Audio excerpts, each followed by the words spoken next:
गन्ती अध्याय 21। काँसाको सर्प।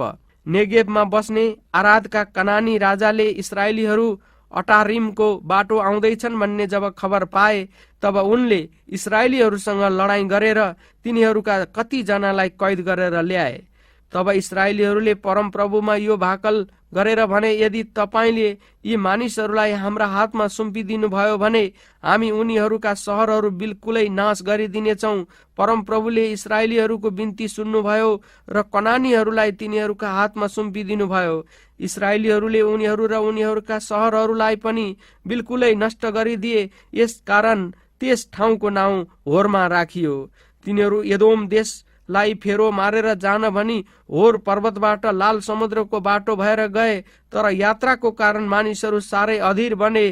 तब तिनीहरूले परमेश्वर र मूसाको विरुद्धमा यसो भन्न लागे, यस उजाड स्थानमा मर्न हामीलाई तपाईहरूले किन मिश्र देशबाट ल्याउनु भयो? यहाँ रोटी छैन, यहाँ पानी पनि छैन, यहाँ तुच्छ खानेकुराहरूदेखि त हामीलाई वाक्कै लागिसक्यो। तब परमप्रभुले ती मानिसहरूका बीचमा विषालु सर्पहरू पठाइदिनु भयो र सर्पले मानिसहरूलाई डसेर इस्राएलीहरूका धेरैजना मरे।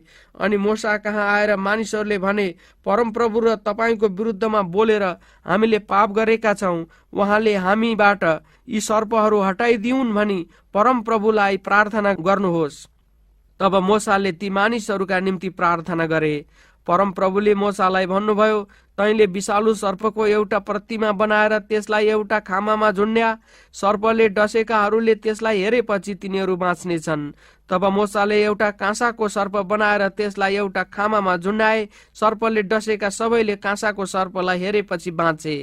इस्राएलीहरू योआबमा गएका।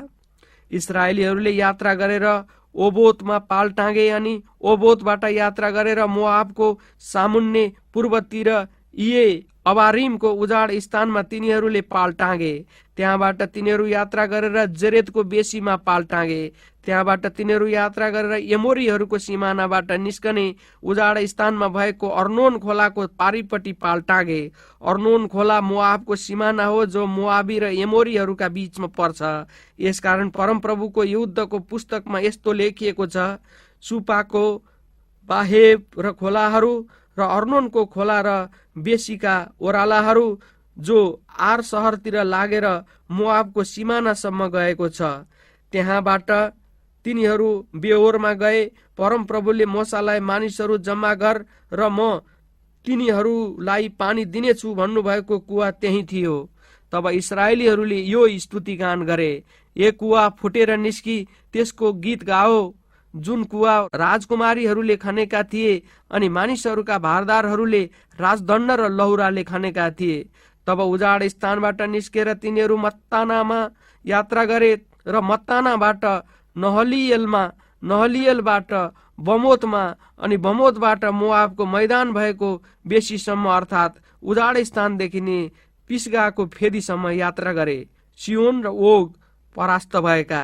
इस्राएलीहरूले एमोरीहरूका राजा सियोन कहाँ यसो भनेर दूतहरू पठाए, हामीलाई तपाईँको देश भएर जान दिनुहोस्। हामी खेतकी दाखबारीतिर लाग्ने छैनौँ। हामी तपाईँको कुनै कुवाबाट पानी खाने छैनौँ। तपाईँका सिमाना नकाटेसम्म हामी मूल बाटो भएर मात्र जानेछौँ। तर सियोनले इस्राएलीहरूलाई आफ्नो सिमाना नाघेर जान दिएनन्। उनले आफ्ना सेना जम्मा गरेर उजाड स्थानको यहसासम्म आएर इस्राएलीहरूका विरुद्धमा लडाईँ गरे। तर इस्राएलीहरूले उनलाई तरबारले मारेर अर्नोन खोलादेखि यब्योक नदीसम्म उनको देश कब्जा गरे।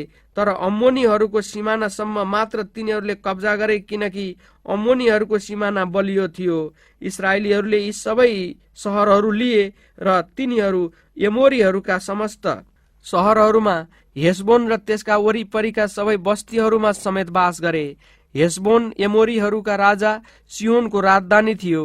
सिहोनले मोआबका पहिलेका राजाको विरुद्धमा लडाईँ गरेर उनको देश अर्नोन खोलासम्मै उनको अधिकारबाट खोसेका थिए। यसै कारण कविहरूले यसो भनेर गाएका छन्, तिमीहरू हेसबोनमा आओ र त्यो फेरि बनाइयोस्, सिहोनको सहर पुनर्स्थापित होस्। हेसबोनबाट आगोको ज्वाला, सिहोनको सहरबाट आगोको ज्वाला निस्केर मोआबको आर सहरलाई र अर्नोनका उच्च स्थानमा मानिसहरूलाई भस्म पारेको छ। ए मोआब, तँलाई धिक्कार छ।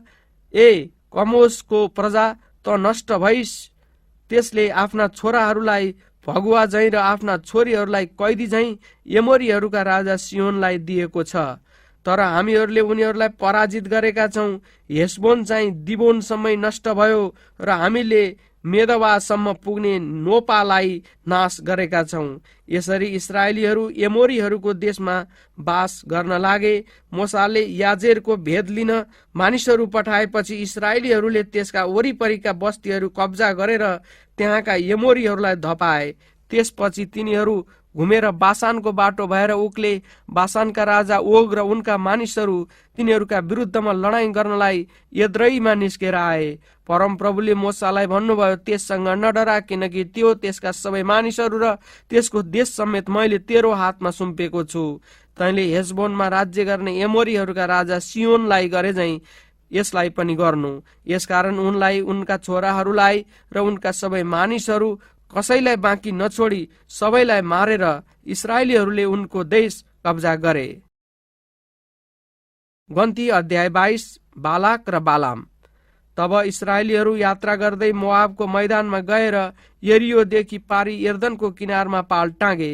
इस्राएलीहरूले एमोरीहरूलाई जे जसो गरेका थिए सिप्पोरका छोरा बालाकले देखे र मोआब इस्राएलीहरूसँग साह्रै डराए, किनभने तिनीहरू धेरै थिए। इस्राएलीहरूको कारणले उनीहरू व्याकुल भए। मोआबीहरूले मिद्यानका बुढा पाकाहरूलाई भने, अब यस समुदायले हाम्रा चारैतिरको ठाउँलाई साँडैले चौर पाका मिचेर घाँसपात स्वाहा पारे झैं पार्नेछ। त्यसबेला सिप्पोरका छोरा बालाक मोआबका राजा थिए। उनले युफ्रेटिस नेर भएका आफ्ना जात भाइको मुलुक पतोरमा बहोरका छोरा बालाम कहाँ यसो भनेर खबर पठाए, मिश्रबाट एउटा जाति आएर समस्त देश नै ढाकिसक्यो। तिनीहरू मेरै सिमानामा आएर बसेका छन्। अब आएर मेरो निम्ति यस जातिलाई श्राप दिनुहोस्, किनकि तिनीहरू म भन्दा ज्यादै शक्तिशाली छन्। त्यसो गर्नु भएमा सायद तिनीहरूलाई मैले जितेर देशबाट धपाउन सकुँला, किनभने मलाई थाहा छ तपाईले जसलाई आशिष दिनुहुन्छ त्यसलाई आशिष लाग्छ र जसलाई श्राप दिनुहुन्छ त्यसलाई श्राप लाग्छ। मोआब र मिद्यानका बुढा पाकाहरूले जोखानाको दक्षिणा लिए र बालाम कहाँ आएर बालाकको समाचार दिए। बालामले उनीहरूलाई भने, आज राति यहीँ बस्नुहोस् र परमप्रभुले जस्तो मसँग बोल्नुहुन्छ म त्यही तपाईहरूलाई बताइदिनेछु। यसैले मोआबका मुख्य व्यक्तिहरू बालाम कहाँ बसे। परमेश्वर बालाम कहाँ आएर भन्नुभयो, तँसँग बसेका यी मानिसहरू को हुन्?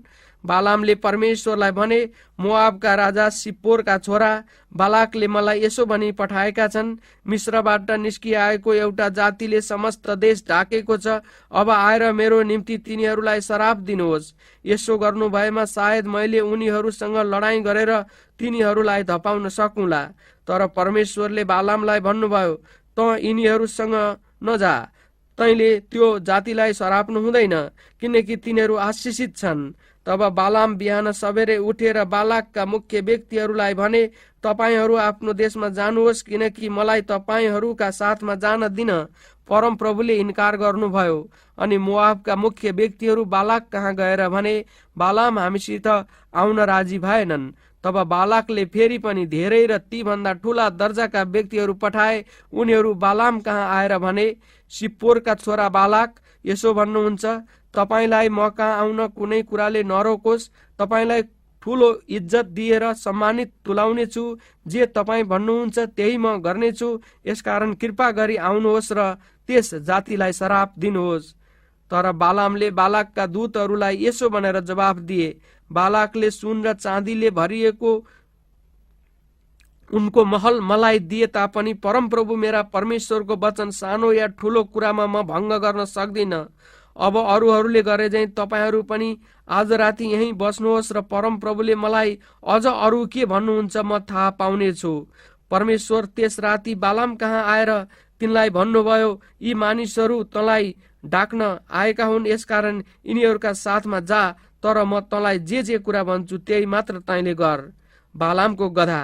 बालाम बिहानै उठेर आफ्नो गधामा काठी कसेर मोआबका मुख्य व्यक्तिहरूका साथमा गए। तर तिनी गएका हुनाले परमेश्वर रिसाउनु भयो र परमप्रभुका दूतले आएर तिनको बाटो रोकिदिए। तिनी आफ्नो गधामा चढेर जाँदै थिए। तिनका 2 जना नोकरहरू पनि तिनीसितै थिए। परमप्रभुका दूतलाई थुतेको तरबार हातमा लिएर बाटोमा उभिरहेका त्यस गधाले देख्यो र गधा बाटोदेखि तर्केर खेततिर लाग्यो। गधालाई बाटोतिर फर्काउन बालामले पिटे। दुवैतिर पर्खाल लगाइराखेको 2वटा दाखबारीको बीचको छेडोमा दूत उभिए। परमप्रभुका दूतलाई देखेर गधा पर्खालमा मिचिन पुग्यो र बालामको खुट्टा त्यसले पर्खालमा चेप्ट्याइदियो। तिनले त्यसलाई फेरि पिटे।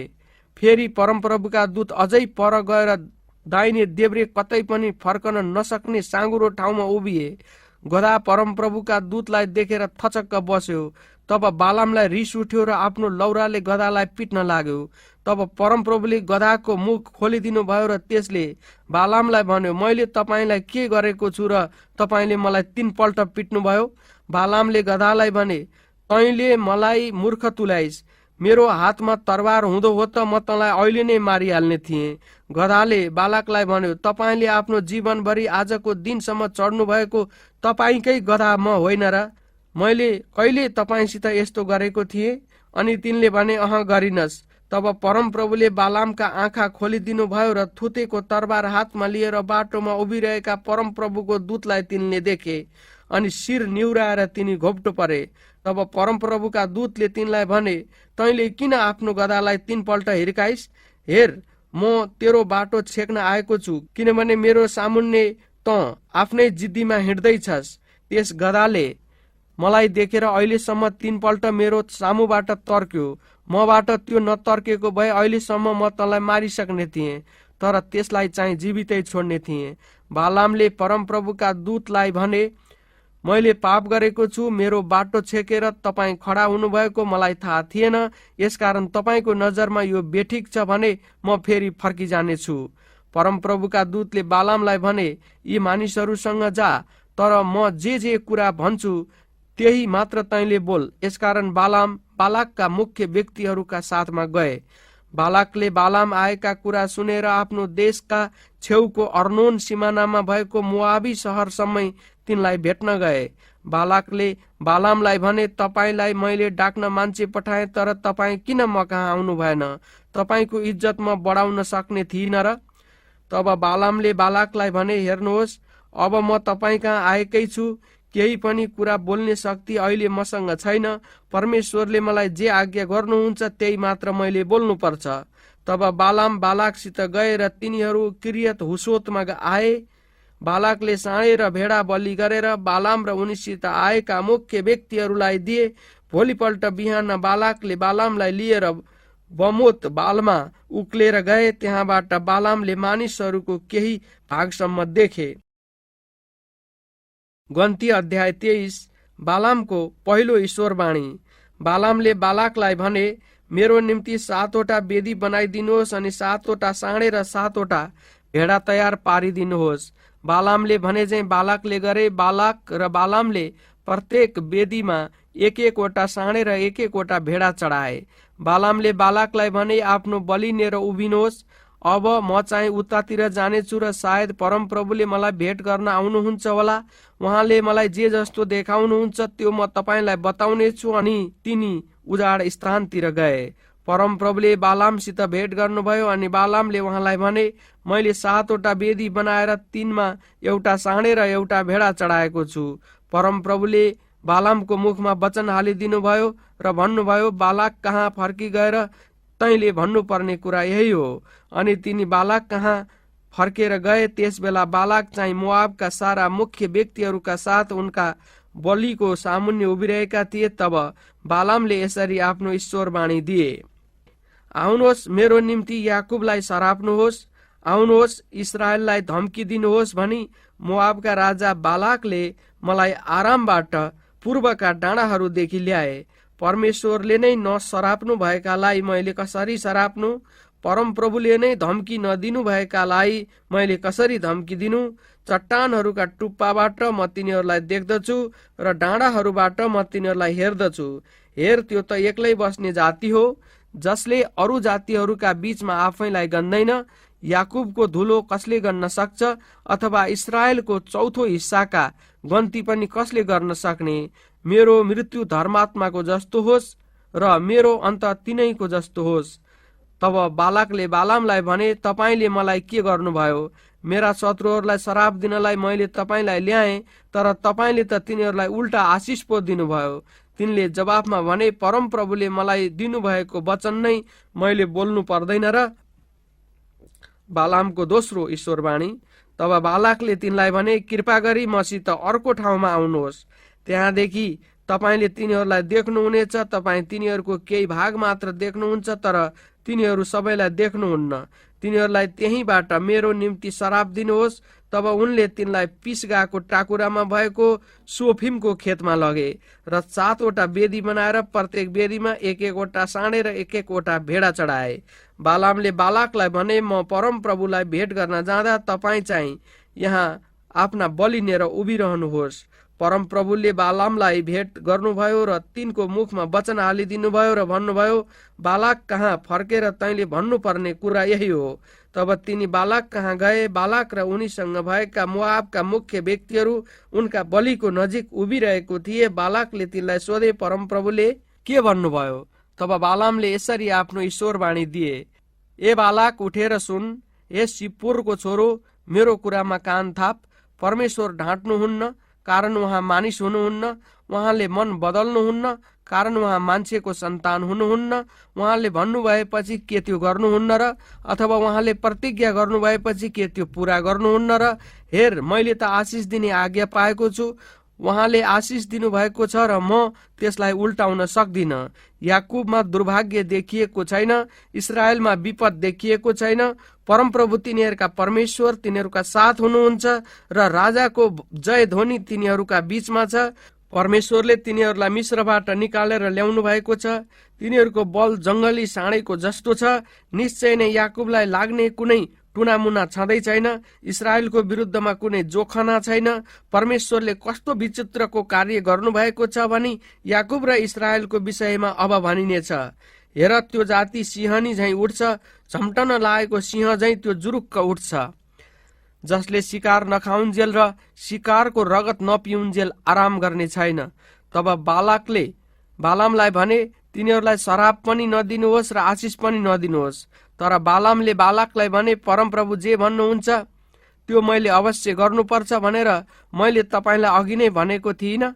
तब बालाकले बालामलाई भने, आउनुहोस्, अब म तपाईँलाई अर्को ठाउँमा लैजानेछु। सायद त्यहाँबाट मेरो निम्ति तपाईँले तिनीहरूलाई शराब दिने परमेश्वरको इच्छा हुन्छ कि। अनि बालाकले बालामलाई पोरको टाकुरामा लगे, जहाँबाट उजाड स्थान देखियो। तब बालामले बालाकलाई भने, मेरो निम्ति यहाँ 7वटा वेदी बनाएर 7वटा साँडे र 7वटा भेडाहरू तयार गरिदिनुहोस्।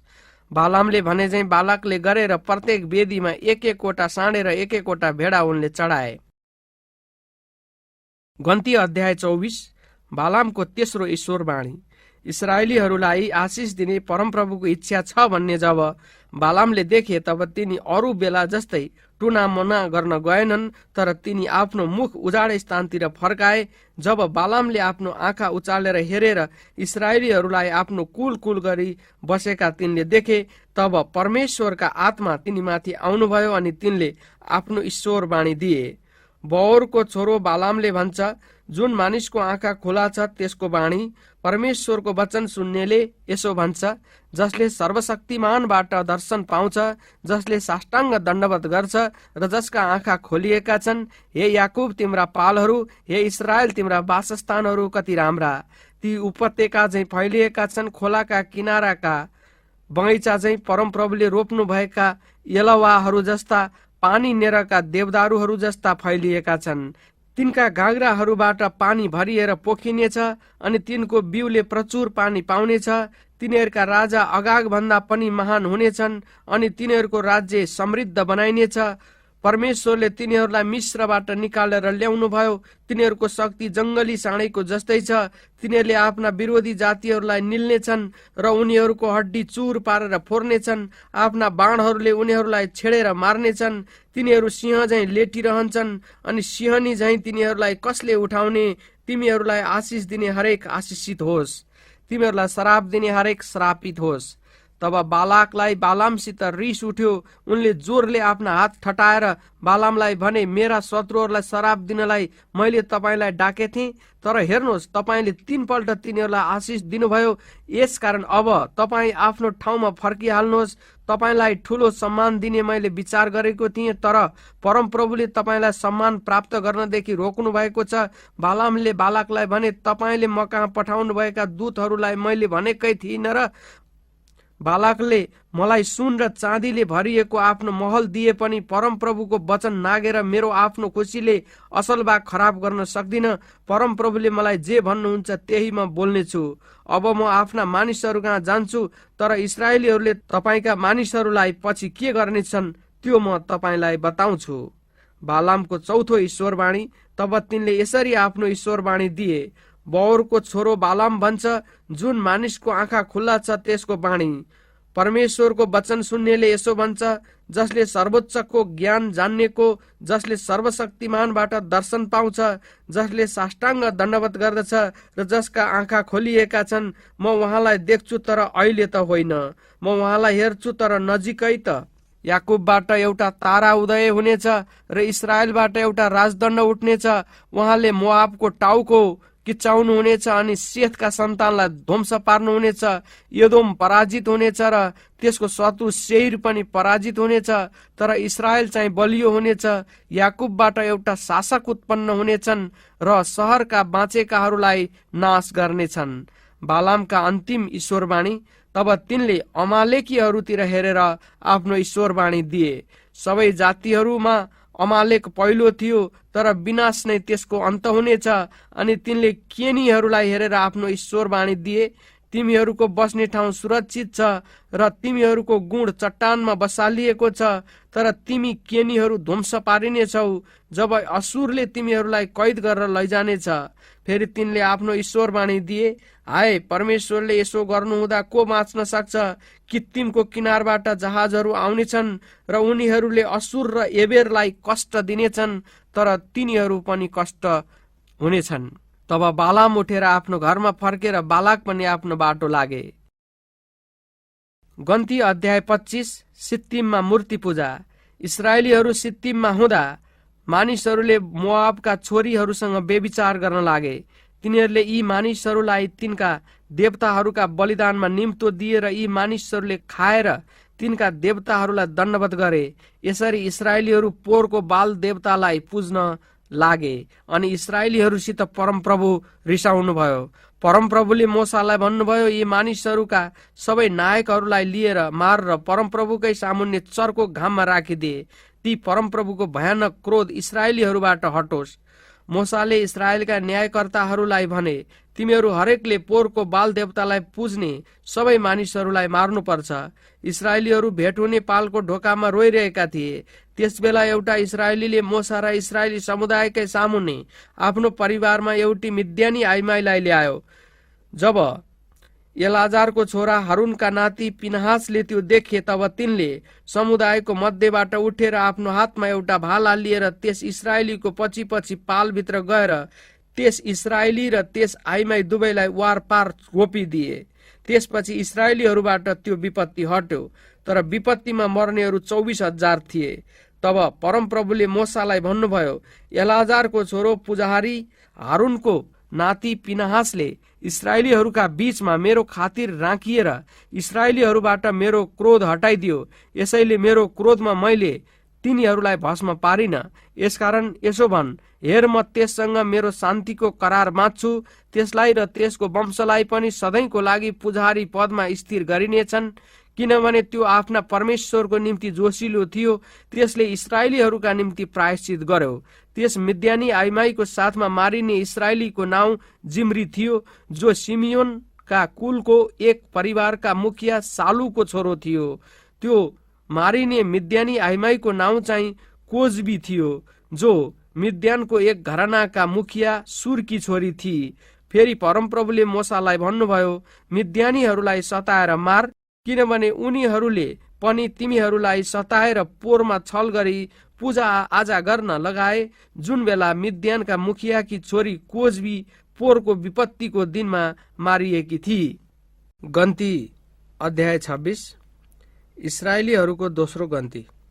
विपत्तिपछि परमप्रभुले मोसा र हारुन पुजारीका छोरा एलाजारलाई यसो भन्नुभयो, इस्राएली समुदायबाट 20 वर्ष र उँभोका जतिजना लडाईँमा जान सक्छन् तिनीहरूलाई आफ्नो आफ्नो परिवार अनुसार गन्ती गर।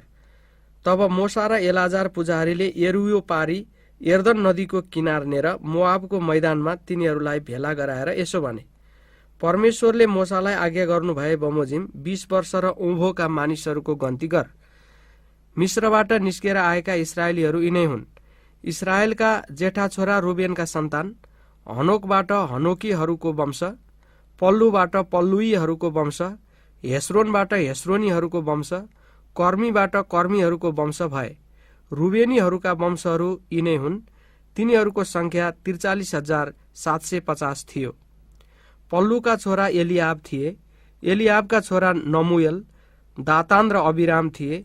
यिनीहरू तिनै दातान र अबिराम समुदायका पदाधिकारी हुन्, जो कोरहको दलमा मिसिएर मोसा र हारुनसँग झगडा गरेर परमप्रभुको विरुद्धमा उठेका थिए। तब धरतीले मुख बाएर तिनीहरूलाई कोरहसँगै निलेको थियो। जुन बेला 250 जना आगोले भस्म भएका थिए, तिनीहरू एक दृष्टान्त बनेका थिए, तर कोरहका छोराहरू चाहिँ मरेका थिएनन्। सिमियोनका सन्तान तिनीहरूका वंश अनुसार, नमुएलबाट नमुएलीको वंश, यामिनबाट यामिनीहरूको वंश, याकिनबाट याकिनीहरूको वंश, जेरहबाट जेरहातीहरूको वंश, सौलबाट सौलीहरूको वंश। सिमियोनीहरूका वंशहरू यिनै हुन्। तिनीहरूको संख्या 22,200 थियो। गादका सन्तान तिनीहरूका वंश अनुसार, सेफोनबाट सेफोनीहरूको वंश, हागीबाट हागीहरूको वंश, सुनीबाट सुनीहरूको वंश, ओजनीबाट ओजनीहरूको वंश, एरीबाट एरीहरूको वंश, अरोदीबाट अरोदीहरूको वंश, अरेलीबाट अरेलीहरूको वंश। गादीहरूका वंशहरू यिनै हुन्। यिनीहरूको संख्या 40,500 थियो। एर र ओनान यहुदाका छोराहरू थिए, तर तिनीहरू कनान देशमा मरे। यहुदाका सन्तान तिनीहरूका वंश अनुसार, सेलहबाट सेलानीहरूको वंश, फारेसबाट फारेसीहरूको वंश, जेरहबाट जेरहातीहरूको वंश भए। फारोसका सन्तान हेस्रोनबाट हेस्रोनीहरूको वंश, हामुलबाट हामुलीहरूको वंश भए। यहुदाको कुलका वंशहरू यिनै हुन्। तिनीहरूको संख्या 76,500 थियो। इस्साखारका सन्तान तिनीहरूका वंश अनुसार, तोलाबाट तोलाहीहरूको वंश, पुवाबाट पुवातीहरूको वंश, यासुबबाट यासुबीहरूको वंश, सिम्रोनबाट सिम्रोनीहरूको वंश। इस्साखारको कुलका वंशहरू यिनै हुन्। तिनीहरूको संख्या 64,300 थियो। जबुलुनका सन्तान तिनीहरूका वंश अनुसार, सेरेदबाट सेरेदीहरूको वंश, एलोनबाट एलोनीहरूको वंश, यहलेलबाट यहलेलीहरूको वंश भए। जबुलुनीहरूका वंशहरू यिनै हुन्। तिनीहरूको संख्या 60,500 थियो। योसेफका सन्तान मनस्से र एफ्राइमबाट तिनीहरूका वंश अनुसार यिनै हुन्। मनस्सेका सन्तान माकिरबाट माकिरीहरूको वंश, माकिरले गिलादलाई जन्माए। गिलादबाट गिलादीहरूको वंश भए। गिलादका सन्तान यइजेरबाट यइजेरीहरूको वंश, हेलेकबाट हेलेकीहरूको वंश, अस्रिएलबाट अस्रिएलीहरूको वंश, सकेमबाट सकेमीहरूको वंश, समिदाबाट समिदीहरूको वंश, हेपेरबाट हेपेरीहरूको वंश भए। हेपेरका छोरा सलोफादको कोही छोरा थिएन, तर छोरीहरू मात्र थिए। सलोफादका छोरीहरूका नाउँ महला, नोआह, होग्ला, मिल्का र तिर्सा थिए। मनस्सेको कुलका वंशहरू यिनै हुन्। तिनीहरूको संख्या 52,700 थियो। एफ्राइमका सन्तान तिनीहरूका वंश अनुसार, सुतेलहबाट सुतेलहीहरूको वंश, बेकेरबाट बेकेरीहरूको वंश, तहनबाट तहनीहरूको वंश भए। सुतेलहका सन्तान एरानबाट एरानीहरूको वंश भयो। एफ्राइमको कुलका वंशहरू यिनै हुन्। तिनीहरूको संख्या 32,500 थियो। योसेफका सन्तान तिनीहरूका वंश अनुसार यिनै हुन्। बेन्यामिनका सन्तान तिनीहरूका वंश अनुसार, बेलाबाट बेलाहीहरूको वंश, अस्बेलबाट अस्बेलीहरूको वंश, अहिरामबाट अहिरामीहरूको वंश, सुपामबाट सुपामीहरूको वंश, हुपामबाट हुपामीहरूको वंश, आर्द र नामानबाट बेलाका सन्तान आर्दबाट आर्दीहरूको वंश, नामानबाट नामानीहरूको वंश भए। बेन्यामिनको कुलका वंशहरू यिनै हुन्। तिनीहरूको संख्या 45,600 थियो। दानका सन्तान तिनीहरूका वंश अनुसार सुहामबाट सुहामीहरूको वंश भयो। दानको कुलका वंशहरू यिनै हुन्। यी सबै सुहामीहरूका वंशहरू भए। तिनीहरूको संख्या 64,400 थियो।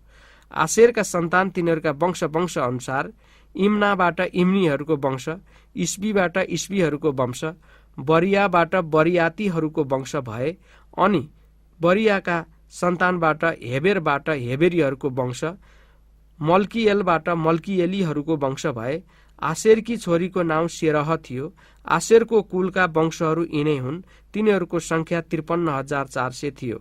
नप्तालीका सन्तान तिनीहरूको वंश अनुसार यहसिलबाट यहसिलीहरूको वंश, गुनीबाट गुनीहरूको वंश, एसेरबाट एसेरीहरूको वंश, सिल्लेमबाट सिल्लेमीहरूको वंश भए।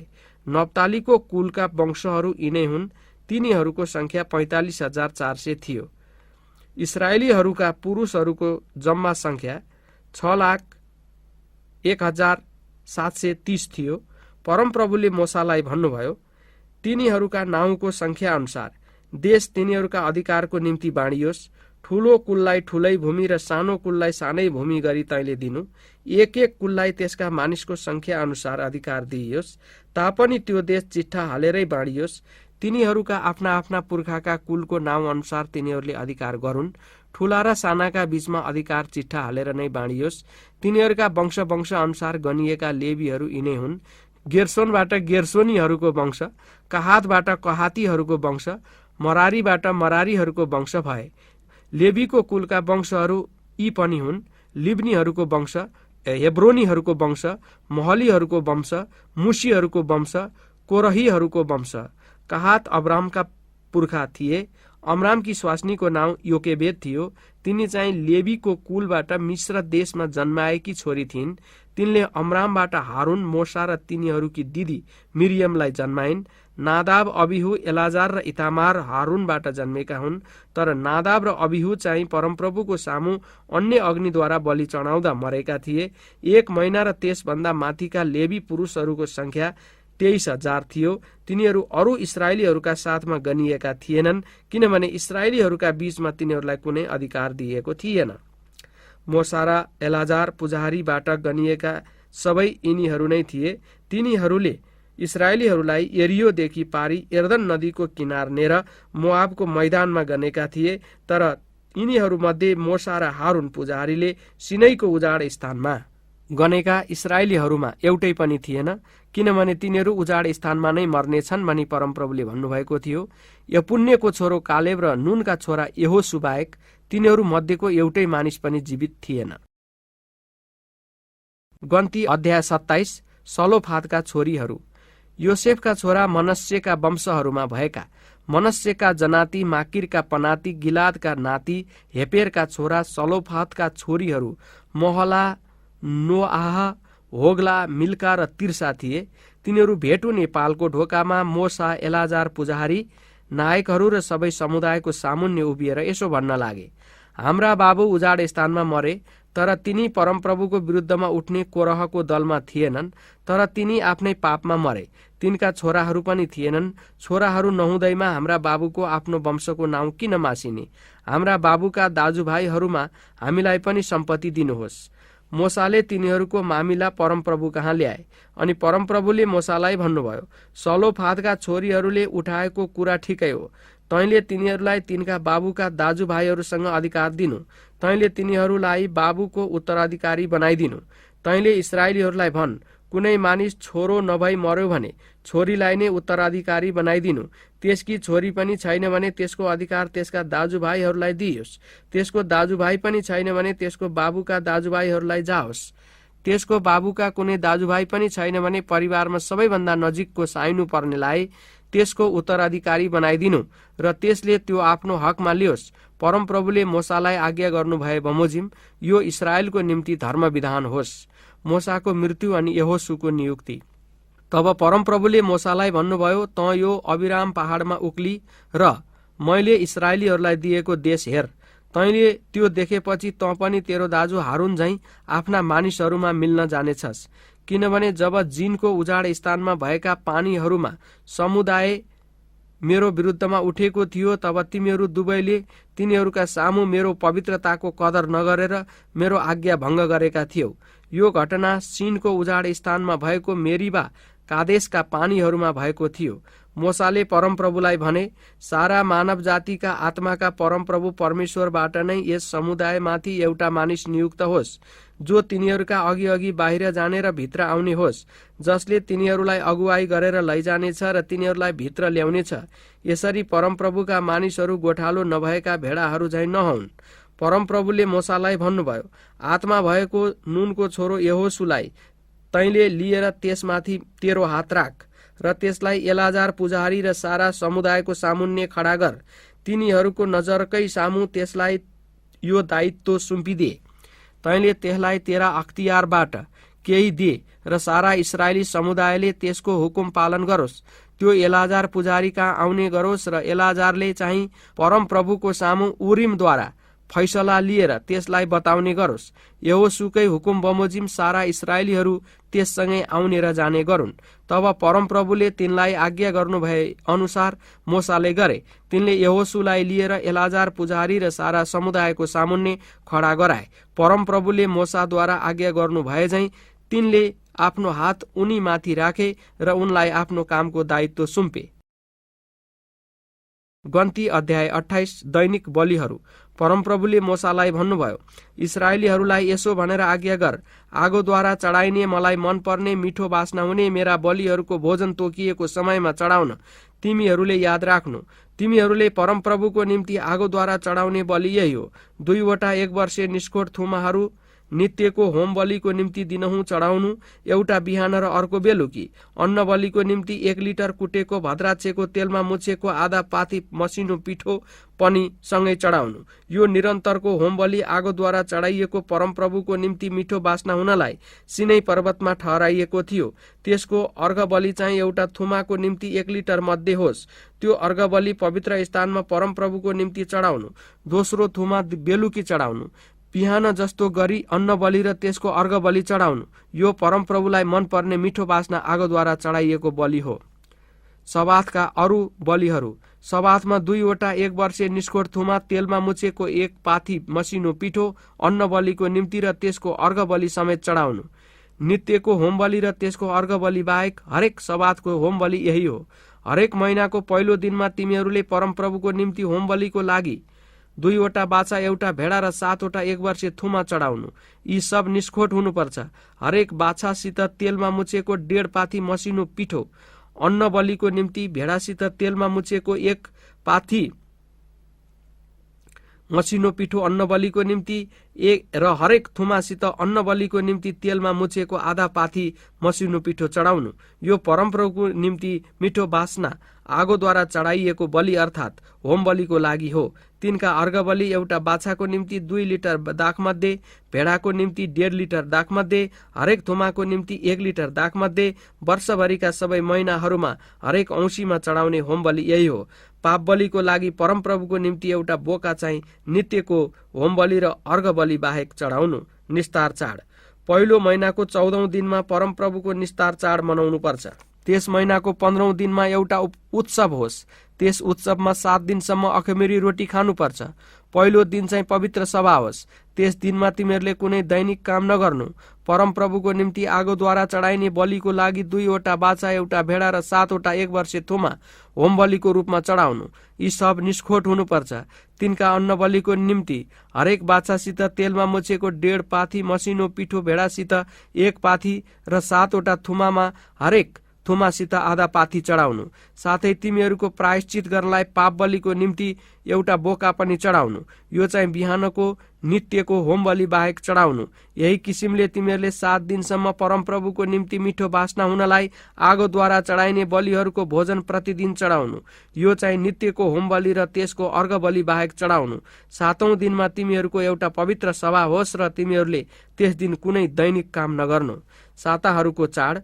अगौटे फलको दिनमा तिमीहरूले परमप्रभुको निम्ति साताहरूको चाडमा नयाँ अन्नको बलि चढाउँदा तिमीहरूको एउटा पवित्र सभा होस्।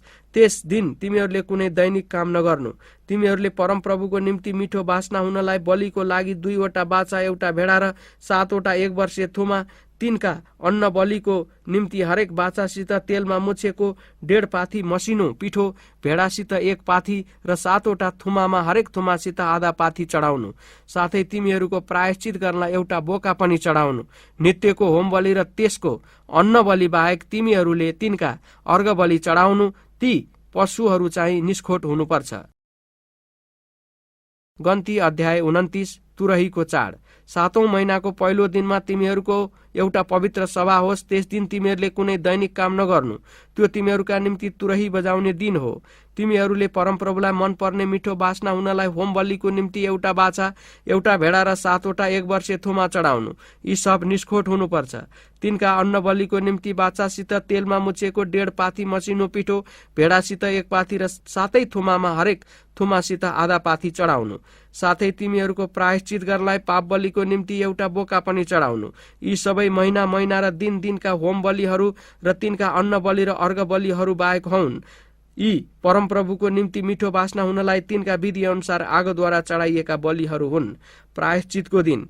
त्यही 7औं महिनाको 10औं दिनमा तिमीहरूको एउटा पवित्र सभा होस्। त्यस दिन तिमीहरूले आफूलाई इन्कार गर्नु र तिमीहरूले कुनै किसिमको काम नगर्नु। तिमीहरूले परमप्रभुलाई मन पर्ने मिठो बासना हुनलाई होम बलिको निम्ति एउटा बाछा, एउटा भेडा र 7 वटा 1 वर्षीय थुमा चढाउनु। ती सब निष्खोट हुन्। अनि तिनका अन्न बलिको निम्ति बाछासित तेलमा मुछेको 1.5 पाथी मसिनो पिठो, भेडासित 1 पाथी र 7 थुमामा हरेक थुमासित आधा पाथी चढाउनु। पाप बलिको निम्ति एउटा बोका पनि चढाउनु। यो चाहिँ प्रायश्चितको पाप बलि र नित्यको होम बलि र त्यसको अन्न बलि अनि तिनका अर्घ बलिहरू बाहेक चढाउनु। छाप्रो बासको चाड। 7औं महिनाको 15औं दिनमा तिमीहरूको एउटा सभा होस् र त्यस दिन तिमीहरूले कुनै दैनिक काम नगर्नु। तिमीहरूले परमप्रभुको निम्ति 7 दिनसम्म चाड मान्नु। तिमीहरूले परमप्रभुलाई मन पर्ने मिठो बासना हुनलाई आगोद्वारा चढाइने होम बलिको निम्ति 13 वटा बाछा, 2 वटा भेडा, 14 वटा 1 वर्षीय थुमा चढाउनु। यी सब निष्खोट हुन्। तिनका अन्न बलिको निम्ति 13 वटा बाछामा हरेक बाछासित तेलमा मुछेको 1.5 पाथी मसिनो पिठो, 2 वटा भेडामा हरेक भेडासित 1 पाथी र 14 थुमासित आधा पाथी चढाउनु। साथै पाप बलिको निम्ति एउटा बोका पनि चढाउनु। यो चाहिँ नित्यको होम बलि र त्यसको अन्न बलि र अर्घ बलि बाहेक चढाउनु। दोस्रो दिन तिमीहरूले 12 बाछा, 2 वटा भेडा, 14 वटा 1 वर्षीय थुमा चढाउनु। यी सब निष्खोट हुन्। तिनका अन्न बलि र अर्घ बलि बाछाहरू, भेडाहरू र थुमाहरूको संख्या अनुसार चढाउनु। साथै पाप बलिको निम्ति एउटा बोका पनि चढाउनु। यो चाहिँ नित्यको होम बलि, त्यसको अन्न बलि अनि तिनका अर्घ बलिहरू बाहेक चढाउनु। तेस्रो दिन तिमीहरूले 11 वटा बाछा, 2 वटा भेडा र 14 वटा 1 वर्षीय थुमा चढाउनु। यी सब निष्खोट हुन्। तिनका अन्न बलि र अर्घ बलि बाछाहरू, भेडाहरू र थुमाहरूको संख्या अनुसार चढाउनु। साथै पाप बलिको निम्ति एउटा बोका पनि चढाउनु। यो चाहिँ नित्यको होम बलि, त्यसको अन्न बलि र अर्घ बलि बाहेक चढाउनु। चौथो दिन तिमीहरूले 10 वटा बाछा, 2 वटा भेडा र 14 वटा 1 वर्षीय थुमा चढाउनु। यी सब निष्खोट हुन्। तिनका अन्न बलि र अर्घ बलि बाछाहरू, भेडाहरू र थुमाहरूको संख्या अनुसार चढाउनु। साथै पाप बलिको निम्ति एउटा बोका पनि चढाउनु। यो चाहिँ नित्यको होम बलि, त्यसको अन्न बलि र अर्घ बलि बाहेक चढाउनु।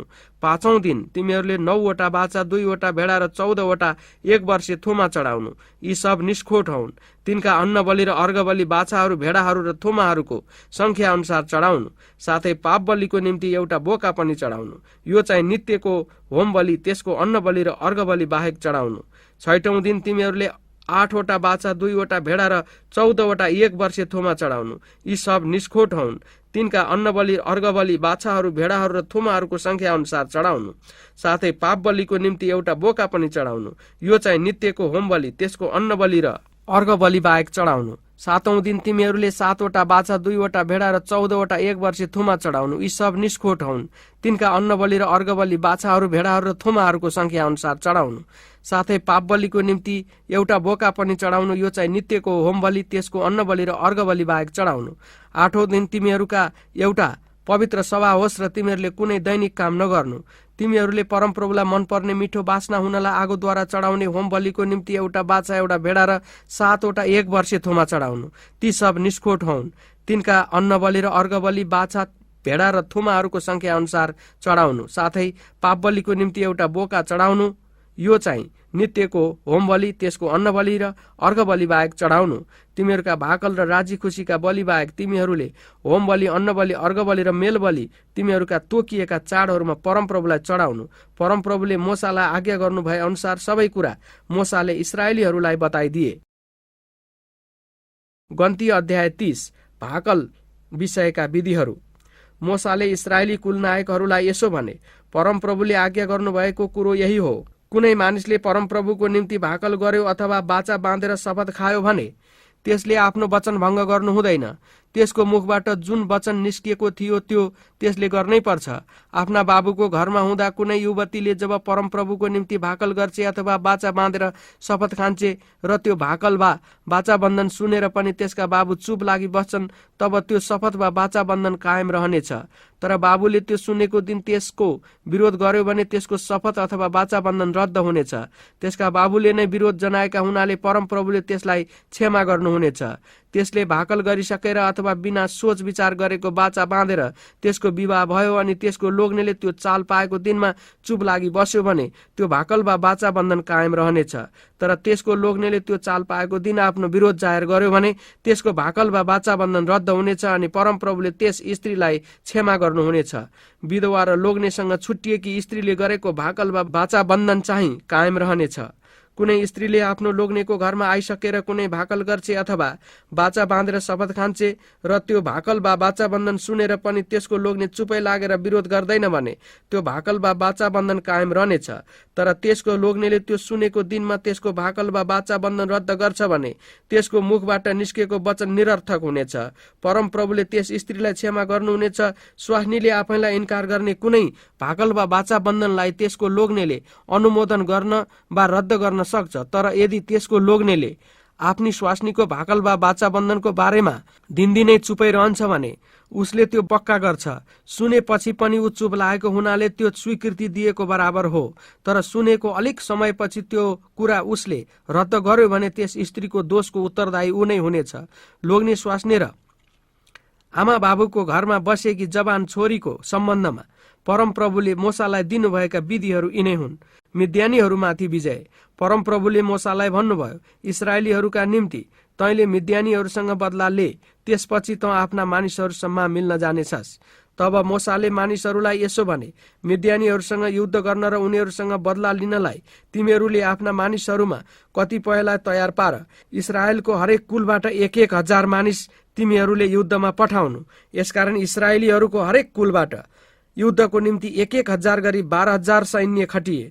मोसाले हरेक कुलबाट 1,000लाई युद्धमा पठाए अनि तिनीहरूका साथमा एलाजार पुजारीका छोरा पिनहासलाई पनि पवित्र स्थानका पात्रहरू र रणध्वनिका तुरैहरूको जिम्मा लाएर पठाए। परमप्रभुले मोसालाई आज्ञा गर्नुभए अनुसार तिनीहरूले मिद्यानसँग लडाईँ गरेर उनीहरूका पुरुषहरू जतिलाई मारे। मर्नेहरूमा मिद्यानका 5 राजाहरू एबी, रेकेम, सुर, हुर र रेबा पनि थिए। बओरका छोरा बलामलाई पनि तिनीहरूले तरबारले मारे। इस्राएलीहरूले मिद्यानी स्वास्नीहरू र बालबालिकाहरूलाई कैद गरे र उनीहरूका सबै गाई गोरु, भेडा बाख्रा र धन सम्पत्तिहरू लगे। उनीहरू बसेका जम्मै शहरहरू र छाउनीहरू समेत तिनीहरूले जलाइदिए। तिनीहरूले कब्जा गरेका मान्छे, पशु, प्राणी र धनमाल चाहिँ लिएर गए र एरियोदेखि पारी यर्दन नदीको किनार नेर मोआबका मैदानको छाउनीमा मोसा, एलाजार पुजारी र इस्राएली समुदायका सामु ती कैदीहरू, पशु, प्राणी र धनमाल ल्याए। मोसा, एलाजार पुजारी र समुदायका सब नायकहरू तिनीहरूलाई भेट्न छाउनी बाहिर आए। युद्धबाट फर्केका सेनाका हजारौं र सयौं माथिका सेनानी र कप्तानहरूसँग मोसा रिसाए।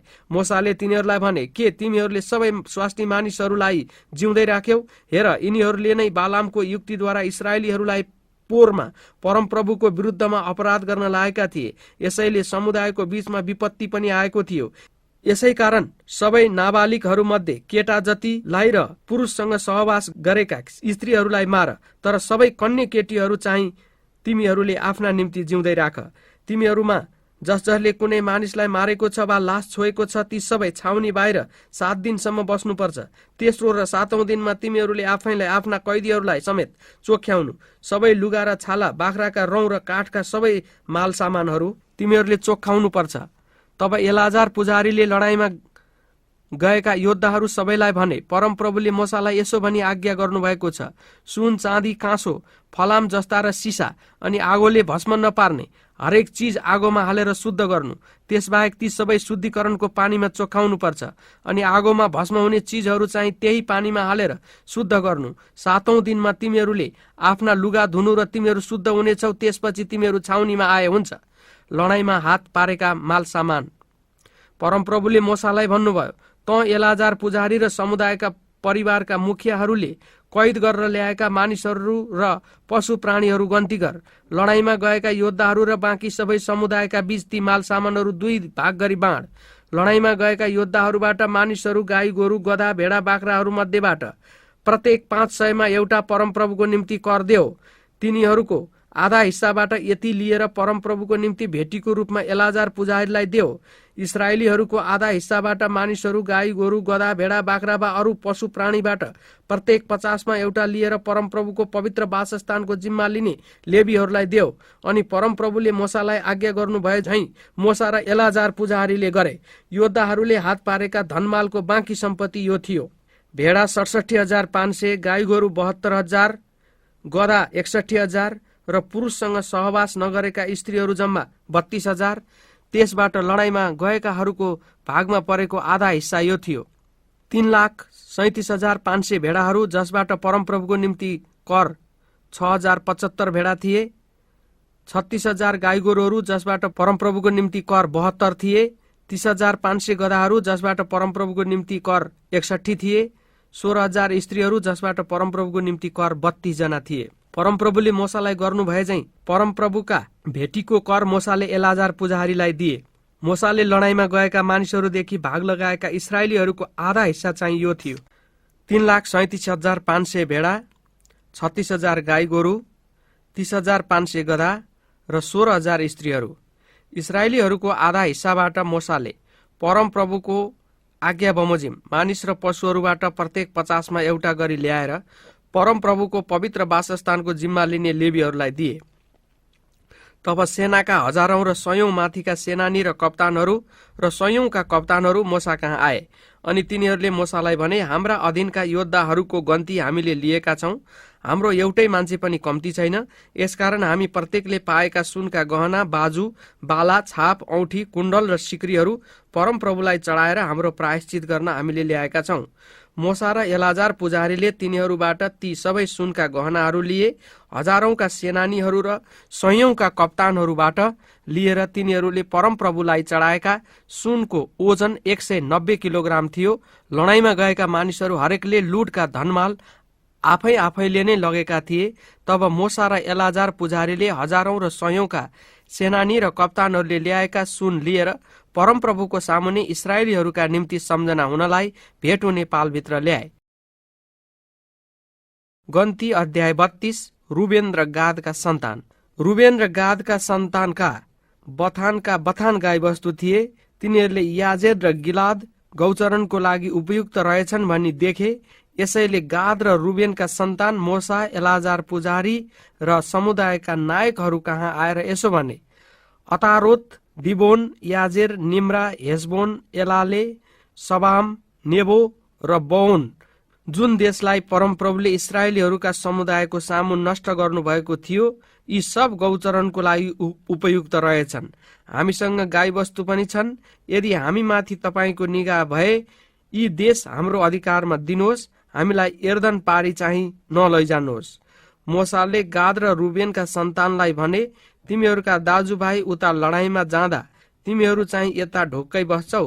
परमप्रभुले दिनुभएको पारीपट्टिको देशतिर जान इस्राएलीहरूका चित्त तिमीहरू किन खलबलाइदिन्छौ? कादेश बर्नेबाट मैले तिमीहरूका बाबुहरूलाई यो देशको चेवा गर्न पठाउँदा तिमीहरूका बाबुहरूले यसै गरेका थिए। जब तिनीहरू एस्कोलको बेसीमा गएर यो देश देखे, तब परमप्रभुले तिनीहरूलाई दिनुभएको देशमा नजाउन् भनी तिनीहरूले इस्राएलीहरूका चित्त खलबल पारिदिएका थिए। त्यस दिन परमप्रभु क्रोधित हुनुभयो र यसो भनेर शपथ खानुभएको थियो, मैले अब्राहम, इसाक र याकुबसित शपथ खाएर प्रतिज्ञा गरेको देशमा मिश्रबाट आएका 20 वर्ष र उँभोका कोही पनि पस्न पाउने छैन, किनभने तिनीहरूले पूर्ण रूपले मलाई पछ्याएनन्। कनजी यपुन्नेको छोरो कालेब र नुनको छोरो यहोसु मात्र पस्न पाउनेछन्, किनभने यिनीहरूले चाहिँ सम्पूर्ण रूपले परमप्रभुलाई पछ्याए। इस्राएलीहरूसँग परमप्रभु क्रोधित हुनुभयो र परमप्रभुको दृष्टिमा दुष्टता गर्ने पुस्ताका जम्मै नष्ट नहुन्जेल 40 वर्षसम्म उहाँले तिनीहरूलाई उजाड स्थानमा यताउता डोलाउनु भयो। ए पापिष्टका सन्तान, इस्राएल तर्फ परमप्रभुको अझ धेरै भयानक क्रोध फेरि जगाउनलाई तिमीहरू उठेका छौ। तिमीहरूले उहाँलाई पछ्याउन इन्कार गर्यौ भने उहाँले यी सारा मानिसहरूलाई फेरि उजाड स्थानमै त्याग्नुहुनेछ र तिनीहरूका विनाशको कारण तिमीहरू बन्नेछौ।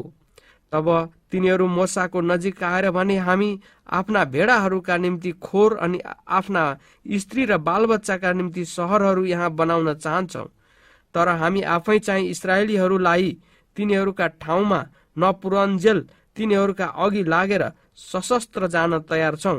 यसै बीचमा हाम्रा स्त्री र बालबच्चाहरू चाहिँ यस मुलुकका मानिसहरूबाट ती सहरहरूका पर्खालभित्र सुरक्षित रहनेछन्।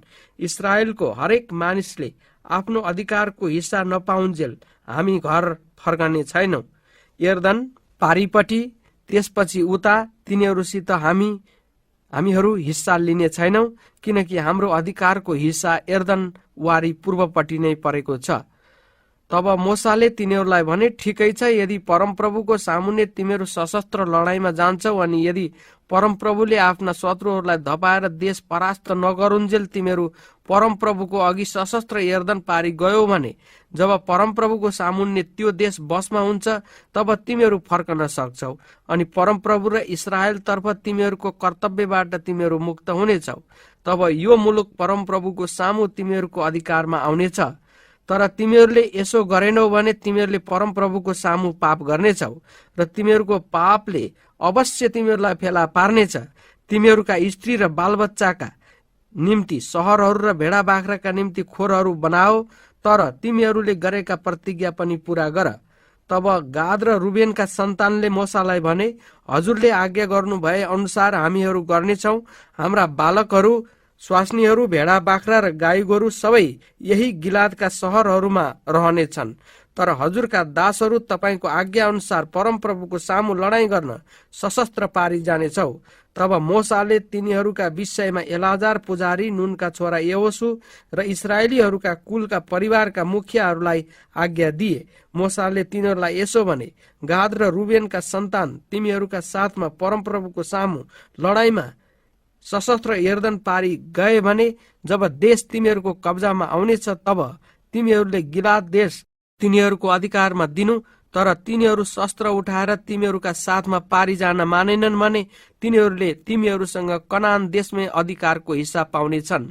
गाद र रुबेनका सन्तानले यसो भने, परमप्रभुले हामीलाई जे भन्नुभएको छ हामी गर्नेछौँ। हामीहरू हात हतियार भिरेर परमप्रभुको सामु पारी कनान देशमा जानेछौँ, तर हाम्रो अधिकारको भाग हामीलाई यर्दन वारी नै दिनुहोस्। तब मोसाले गाद र रुबेनका सन्तान र योसेफका छोरा मनस्यको आधा कुललाई एमोरीहरूका राजा सिहोनको राज्य र बासानका राजा ओगको राज्य, उनीहरूका सिमानाभित्र पर्ने सहरहरू समेत सम्पूर्ण देश दिए। तब गादका सन्तानले दिबोन, अतारोत, अरोएर, अत्रोत, सोपान, याजेर, योगबाहा, बेथ निम्रा, बेथहारान यी पर्खालले घेरेका सहरहरू बनाएर भेडा बाख्राका निम्ति खोरहरू बनाए। रुबेनका सन्तानले हेसबोन, एलाले र किरियातैम, नेबो, बालमोन यिनीहरूका नाउँ बदलिएका छन् र सिब्मा बनाए र तिनीहरूले आफूले बनाएका सहरहरूका नाउँ राखे। मनस्यका छोरा माकिरका सन्तान गिलादमा गएर त्यो कब्जा गरेर त्यहाँ भएका एमोरीहरूलाई निकालिदिए। यसकारण मोसाले मनस्यका छोरा माकिरका सन्तानलाई गिलाद दिइहाले र तिनीहरूले त्यही नै बसोबास गरे। मनस्यका सन्तान याइर गएर त्यसका बस्तीहरू कब्जा गरेर ती सबको नाउँ हब्बात याइर राखे। अनि नोबह चाहिँ गएर केनात र त्यसका बस्तीहरू कब्जा गरेर ती सबलाई आफ्नै नाउँ नोबह दिए। गन्ती अध्याय 33। इस्राएलीहरूका यात्राको विवरण। मोसा र हारूनको नेतृत्वमा रहेर मिश्रबाट इस्राएलीहरू दल दल गरी आउँदा तिनीहरूका यात्राको विवरण यही हो। यात्राका विभिन्न भागमा परमप्रभुको आज्ञा अनुसार मोसाले यात्रा प्रारम्भ गर्ने ठाउँहरूका नाउँ लेखे। तिनीहरूका यात्राको विवरण यस प्रकार छ। पहिलो महिनाको 15औं दिनमा तिनीहरू रामसेसबाट यात्रा गरे। निस्तार चाडको भोलिपल्ट इस्राएलीहरू सारा मिश्रीहरूका आँखा अघि धुमधामसँग निस्के। त्यस बेला मिश्रीहरूले चाहिँ परमप्रभुले प्रहार गर्नुभएका उनीहरूका आफ्ना जेठा जेठा सन्तानहरू गाड्न लागेका थिए, किनकि परमप्रभुले उनीहरूका देवताहरूको न्याय गर्नुभएको थियो। इस्राएलीहरू रामसेसबाट हिँडेर सुक्कोतमा पुगी बास बसे। तिनीहरू सुक्कोतबाट हिँडेर उजाड स्थानको किनारको एथाममा बास बसे। एथामबाट हिँडेर बाल सेफोनका पूर्वपट्टिको पी हहिरोतमा फर्के र मिग्दोलको नजिकै बास बसे। तिनीहरू पी हहिरोतबाट निस्केर समुद्रको बीचबाट भएर उजाड स्थानमा पसे। तिनीहरू 3 दिनको बाटो एथामको उजाड स्थानमा हिँडेर मारामा बास बसे। माराबाट हिँडेर एलिममा गए, जहाँ 12वटा पानीका मूल र 70वटा खजुरका रुख थिए। तिनीहरू त्यही बास बसे। तिनीहरू एलिमबाट हिँडेर लाल समुद्र नेर बास बसे। तिनीहरू लाल समुद्रबाट हिँडेर सिनको उजाड स्थानमा बास बसे। तिनीहरू सिनको उजाड स्थानबाट हिँडेर दोफकामा बास बसे। तिनीहरू दोफकाबाट हिँडेर आलुसमा बास बसे। तिनीहरू आलुसबाट हिँडेर रपिदिममा बास बसे, जहाँ मानिसहरूका निम्ति पिउने पानी थिएन। तिनीहरू रपिदिमबाट हिँडेर सिनैको उजाड स्थानमा बास बसे। तिनीहरू सिनैको उजाड स्थानबाट हिँडेर किब्रोत हत्ताबामा बास बसे। तिनीहरू किब्रोत हत्ताबाबाट हिँडेर हसेरोतमा बास बसे। तिनीहरू हसेरोतबाट हिँडेर रिप्तमामा बास बसे। तिनीहरू रित्माबाट हिँडेर रिम्मोन फारेसमा बास बसे। तिनीहरू रिम्मोन फारेसबाट हिँडेर लिब्नामा बास बसे। लिब्नाबाट हिँडेर रिस्सामा बास बसे। तिनीहरू रिस्साबाट हिँडेर केहलातामा बास बसे। तिनीहरू केहलाताबाट हिँडेर सेपेर डाँडामा बास बसे। तिनीहरू सेपेर डाँडाबाट हिँडेर हरादामा बास बसे। तिनीहरू हरादाबाट हिँडेर मेखेलोतमा बास बसे। मखेलोतबाट हिँडेर तहतमा बास बसे। तिनीहरू तहतबाट हिँडेर तेरहमा बास बसे। तिनीहरू तेहरबाट हिँडेर मितकामा बास बसे। तिनीहरू मितकाबाट हिँडेर हसमोनामा बास बसे। तिनीहरू हसमोनाबाट हिँडेर मसेरोतमा बास बसे। तिनीहरू मसेरोतबाट हिँडेर बने याकानमा बास बसे। तिनीहरू बने याकानबाट हिँडेर होर हगिद गादमा बास बसे। तिनीहरू होर हगिद गादबाट हिँडेर योत बातामा बास बसे। तिनीहरू ओत बाताबाट हिँडेर अब्रोनामा बास बसे। तिनीहरू अब्रोनाबाट हिँडेर अस्योन गेबेरमा बास बसे। तिनीहरू एस्योन गेबेरबाट हिँडेर जिनको उजाड स्थानमा भएको कादेशमा बास बसे। तिनीहरू कादेशबाट हिँडेर एदोम देशको सिमानामा भएको होर पर्वतमा बास बसे। त्यहाँ हारून पुजारी परमप्रभुको आज्ञा पाएर होर पर्वतमा उक्लेर गए र इस्राएलीहरू मिश्र देशबाट निस्केका 40 वर्षपछि 5औं महिनाको पहिलो दिनमा तिनको मृत्यु भयो। होर पर्वतमा तिनको मृत्यु हुँदा हारून 123 वर्ष पुगेका थिए।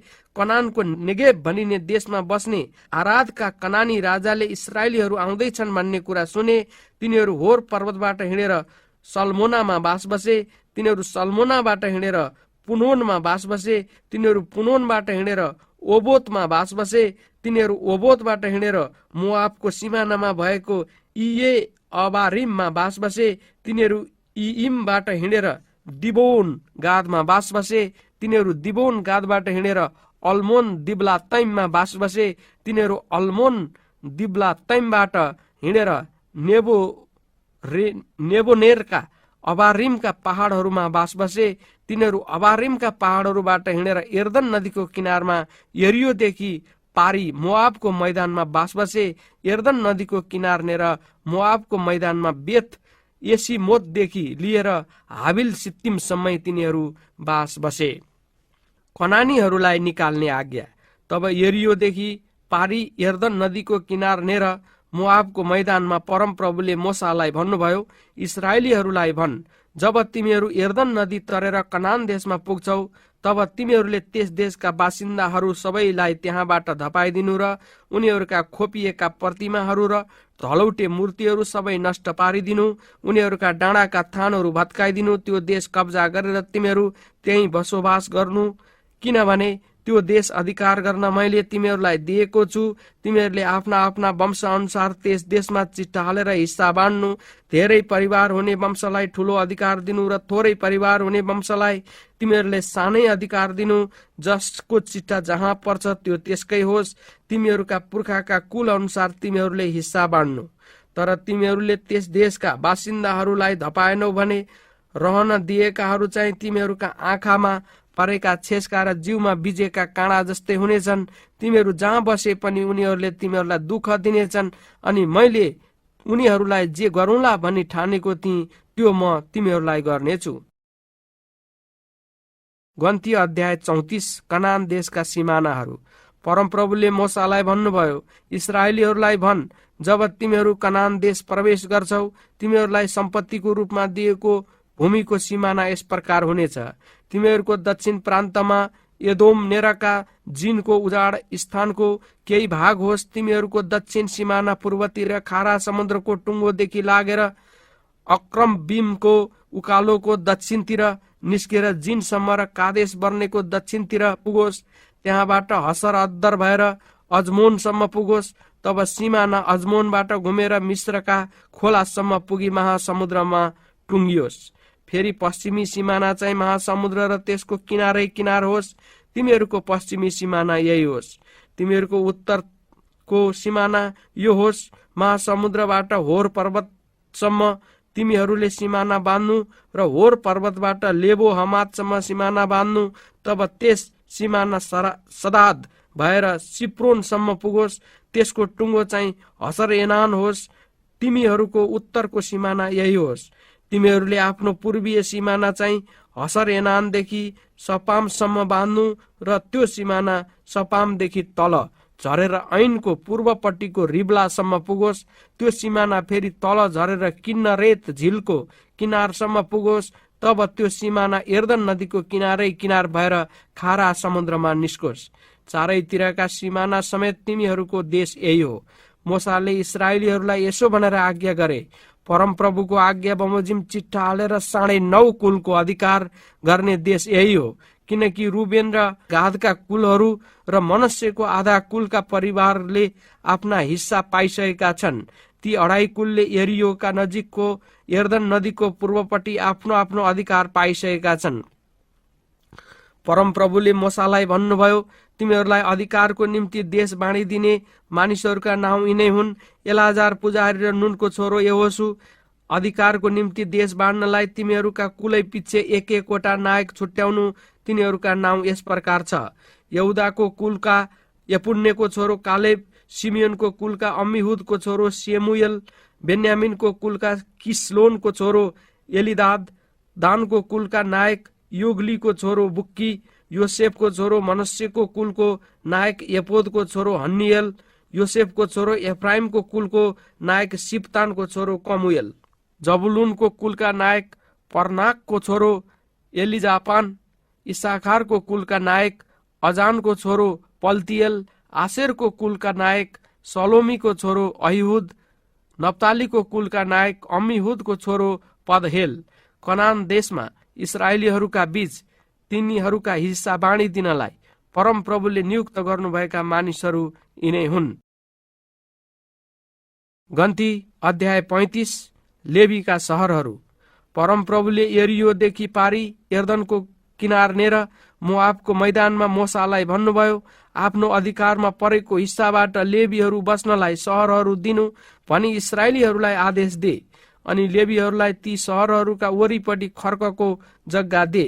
सहरहरूमा चाहिँ तिनीहरू बसुन्। खर्क चाहिँ तिनीहरूका गाई गोरु भेडा बाख्रा र तिनीहरूका अरू सबै वस्तुहरूका निम्ति होस्। सहरहरूका जुन जुन खर्क तिमीहरू लेवीहरूलाई दिन्छौ, ती सहरका पर्खालदेखि 1000 हात बाहिरपट्टिका वरिपरि हुन्। तिमीहरूले सहरको बाहिरपट्टि पूर्वतिर 2000 हात, दक्षिणपट्टि 2000 हात, पश्चिमपट्टि र उत्तरपट्टि 2000 हात सहर चाहिँ बीचमा पर्ने गरी नाप्नु। तिनीहरूका सहरको खर्क यही हो। शरण नगरहरू। तिमीहरूले लेवीहरूलाई दिएका सहरहरूबाट 6वटा चाहिँ शरण नगरहरू हुनेछन्। ज्यानमारा त्यहाँ भागेर बस्न सक्छ। यी बाहेक तिमीहरूले लेवीहरूलाई 42वटा सहरहरू दिनु। लेवीहरूलाई दिनुपर्ने सहर र तिनका खर्कहरू जम्मा 48वटा हुनुपर्छ।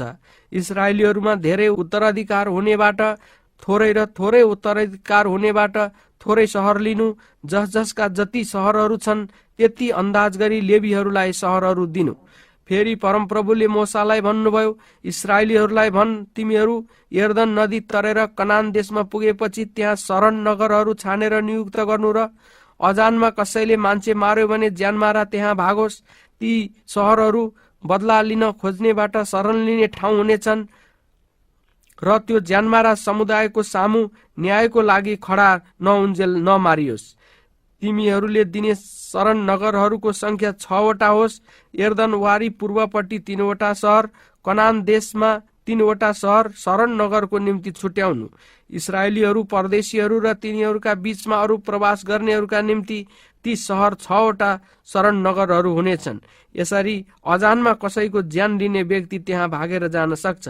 कसैले फलामको कुनै हतियारले हानेर कोही मर्यो भने त्यो हत्यारै हो, त्यस हत्यारालाई प्राणदण्ड दिनै पर्छ। यदि कुनै मानिसले कसैलाई ढुङ्गाले हिर्काएर त्यो मर्यो भने त्यो हत्यारै हो, त्यस हत्यारालाई प्राणदण्ड दिनै पर्छ। अथवा कुनै मानिसले काठको घातक हतियार लिएर कसैलाई हिर्काएर त्यो मर्यो भने त्यो हत्यारै ठहर्छ, त्यो हत्यारालाई प्राणदण्ड दिनै पर्छ। रगतको साटो फेर्न चाहने व्यक्तिले त्यस हत्यारालाई मारोस्, त्यसलाई भेट्ने बित्तिकै उसले हत्यारालाई मारोस्।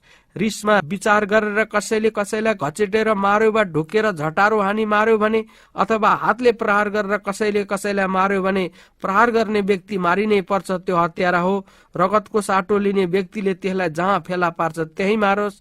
तर यदि कसैले कसैलाई अजानमा घचेडेर मार्यो अथवा केही कुरा हानी पठाउँदा लागेर त्यो मर्यो भने अथवा दुश्मनी नभएको र क्षति गर्न नचाहने व्यक्तिले हानेको ढुङ्गाले लागेर कोही मर्यो भने समुदायले ज्यानमारा र रगत साटो फेर्ने व्यक्तिको बीचमा यी विधि अनुसार न्याय गर्नुपर्छ। समुदायले त्यस ज्यानमारालाई रगतको साटो लिन चाहनेको हातबाट छुटाओस् र भागेर गएको शरण नगरमा नै त्यसलाई पठाइदियोस्। अनि पवित्र तेलले अभिषेक भएको प्रधान पुजारीको मृत्यु नहुन्जेल त्यो त्यही रहोस्।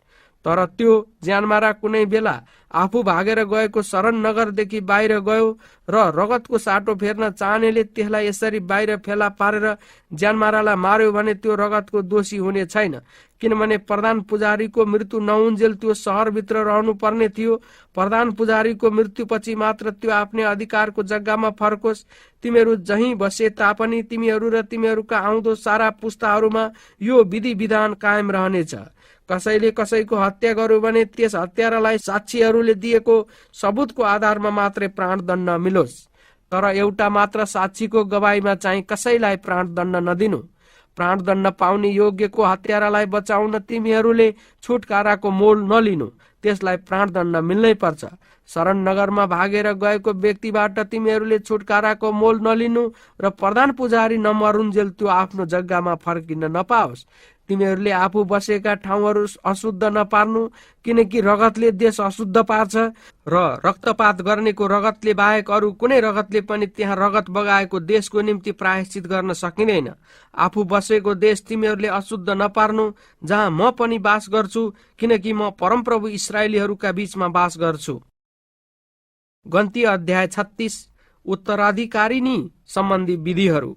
योसेफका पनाती, मनस्सेका नाति, माकिरका छोरा, गिलादको वंशका मुखियाहरू अनि मोसा र इस्राएली नायकहरूका सामुन्ने आएर भने, परमप्रभुले इस्राएलीहरूलाई चिट्ठा हालेर देश अधिकारमा दिन हजुरलाई आज्ञा गर्नुभएको थियो अनि हाम्रा भाइ सलोफादको अधिकार तिनका छोरीहरूलाई दिनु भनी परमप्रभुबाट हजुरलाई आज्ञा भएको थियो। अब यदि तिनीहरूले इस्राएलीहरूका अरू कुलका पुरुषहरूसित विवाह गरे भने तिनीहरूको अधिकार पुरुषहरूको अधिकारमा थपिनेछ। यसरी हाम्रो पैतृक सम्पत्ति हराएर जानेछ। इस्राएलीहरूका पुनर्स्थापनाको वर्ष आउँदा ती स्त्रीहरूको पैतृक सम्पत्ति पनि विवाह गरेर गएको कुलकै सम्पत्तिमा थपिनेछ। यसरी हाम्रा पुर्खाको कुलको पैतृक सम्पत्ति हामी गुमाउनेछौँ। तब परमप्रभुको आज्ञा अनुसार मोसाले इस्राएलीहरूलाई यसो भनेर आदेश दिए, योसेफका छोराहरूको कुलले भनेको कुरा ठिकै हो। सलोफादका छोरीहरूका विषयमा परमप्रभुले यो आज्ञा दिनुभएको छ, आफ्नो बाबुपट्टिका कुलका परिवारसँगको जससँग मन लाग्छ त्यससँग मात्र तिनीहरूले विवाह गरून्। यसो गर्नाले इस्राएलीहरूको कुनै उत्तराधिकार एक कुलबाट अर्को कुलमा जान पाउने छैन। हरेक इस्राएली आफ्नै पैतृक सम्पत्ति भित्रै बसोस्। इस्राएलीहरूको कुनै पनि कुलमा उत्तराधिकारको हिस्सा पाउने युवतीले त्यसकै बाबुपट्टिको कुलमा विवाह गरोस् र हरेक इस्राएलीले आफ्नै पैतृक सम्पत्तिको हिस्सा पाओस्। कुनै पनि पैतृक सम्पत्ति एउटा कुलबाट अर्को कुलमा नसारियोस्, तर हरेक इस्राएली आफ्नै पुर्खाका कुलको पैतृक सम्पत्ति भित्रै बसोस्। परमप्रभुले मोसालाई आज्ञा गर्नु भए झैं सलोफादका छोरीहरूले गरे। सलोफादका छोरीहरू महला, तिर्सा, होग्ला, मिल्का र नोआहले आफ्ना बाबुका दाजुभाइका छोराहरूसित विवाह गरे। तिनीहरूको विवाह योसेफका छोरा मनस्सेका सन्तानका वंशहरूमा नै भए। यसरी तिनीहरूको पैतृक सम्पत्ति तिनकै पुर्खाहरूका कुलभित्रै रह्यो। यरियोदेखि पारी यर्दन नदीको किनारनेर मोआबको मैदानमा परमप्रभुले मोसाद्वारा इस्राएलीहरूलाई दिनुभएका आज्ञा र विधिहरू यिनै हुन्।